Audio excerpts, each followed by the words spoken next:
भावे विना भक्ती, भक्ती विना मुक्ती, भक्तीचा खरा मार्ग. जय जय रामकृष्ण हरी. वैष्णव हो. भक्ती, हरिनाम आणि संत ज्ञानेश्वर महाराजांच्या दिव्य हरिपाठाच्या या पवित्र प्रवासात तुमचं पुन्हा एकदा मनापासून स्वागत आहे. मी आहे डॉक्टर ऐश्वर्या आणि आज आपण हरिपाठातील अत्यंत सुंदर आणि जीवन बदलवून टाकणारा अभंग समजून घेणार आहोत.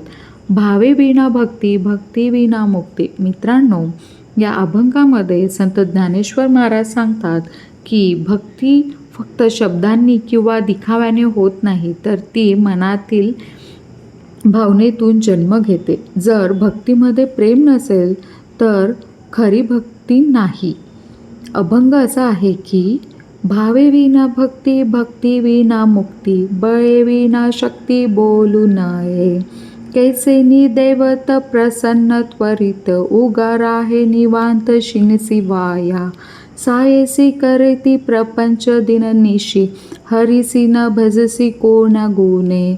ज्ञानदेव म्हणे हरी जप करणे, तुटेल धरणे प्रपंचाचे. भावे विना भक्ती म्हणजे मित्रांनो, ज्ञानेश्वर महाराज या पहिल्या ओवीमध्ये अत्यंत मोठा संदेश देतात, जो की भावनाशिवाय भक्ती नाही. आज अनेक लोक पूजा करतात, मंदिरात जातात, जप करतात, पण मनामध्ये प्रेम, श्रद्धा आणि नम्रता नसते. संत सांगतात देवाला बाह्य दिखावा नको असतो, त्याला भक्तीचं निरागस मन हवं असतं. मित्रांनो, एक छोटंसं हरिनाम जर प्रेमाने घेतलं तर ते हजारो विद्यापेक्षा मोठं असतं. भक्तीविना मुक्ती. वैष्णव हो. ज्ञानेश्वर महाराज सांगतात की भक्तीशिवाय मोक्ष मिळत नाही. मोठमोठे यज्ञ, कठीण तपश्चर्या हे सर्व असलं तरी मनामध्ये भक्ती नसेल तर आत्म्याला शांती मिळत नाही. कारण भक्ती म्हणजे परमेश्वराशी प्रेमाचं नातं. बळे विना शक्ती बोलू नये. मित्रांनो, ही ओवी आपल्याला नम्रता शिकवते. ज्ञानेश्वर महाराज सांगतात आतमध्ये आध्यात्मिक शक्ती नसताना मोठेपणा करू नका. आज लोक स्वतःला मोठं दाखवण्यासाठी धर्माचा वापर करतात, पण संत सांगतात खरा भक्त शांत, साधा आणि नम्र असतो. कैसेनी दैवत प्रसन्न त्वरित. मित्रांनो, प्रत्येकाला प्रश्न असतो, देव लवकर प्रसन्न कसा होईल? ज्ञानेश्वर महाराज उत्तर देतात, प्रेमाने हरिनाम घ्या, मन शुद्ध ठेवा आणि भक्तीमध्ये प्रामाणिक राहा.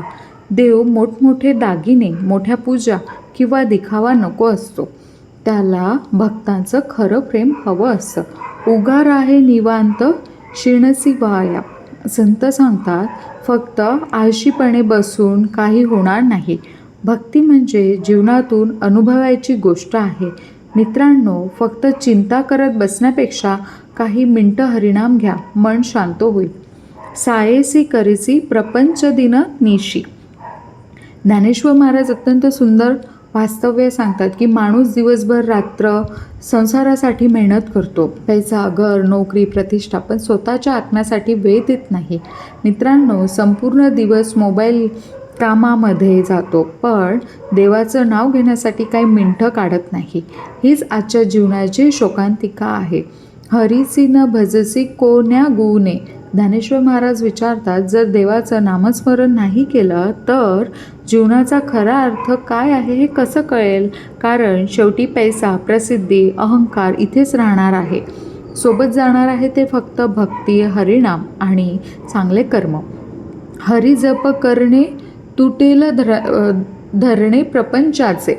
ही ओवी अत्यंत शक्तिशाली आहे की ज्ञानेश्वर महाराज सांगतात की हरिनाम घेतल्याने संसाराचा मोहाचा बंध तुटू लागतो. याचा खरा संसार सोडणं नाही, तर संसारामध्ये राहून मनाने मुक्त होणं. जेव्हा भक्त सतत रामकृष्ण हरी म्हणतो तेव्हा त्याच्या मनामध्ये शांतता निर्माण होते, राग कमी होतो, भीती कमी होते आणि अंतर्मनात विठ्ठल प्रेम जागृत होते. आजच्या जीवनासाठी संदेश. आज माणूस बाहेर यशस्वी दिसतो, पण आतून तुटलेला आहे. ज्ञानेश्वर महाराज आपल्याला सांगतात भक्तीमध्ये भावना ठेवा, हरिनामाला जीवनाचा भाग बनवा आणि परमेश्वराशी प्रेमाचं नातं जोडा. कारण खरी शांती भक्तीमध्येच आहे. वैष्णव हो. देवाला तुमची श्रीमंती नको, तुमचं प्रेम आहे, प्रेम हवं आहे. आजचा भाग इथेच थांबूया. पुढच्या भागात आपण हरिपाठातील पुढील अभंगाचा दिव्य अर्थ जाणून घेणार आहोत. तोपर्यंत रामकृष्ण हरी म्हणा, विठ्ठलाचं नामस्मरण करा आणि अंतर्मनामध्ये भक्तीचा दीप सदैव प्रज्वलित ठेवा. जय हरी विठ्ठल, जय जय ज्ञानेश्वर माऊली.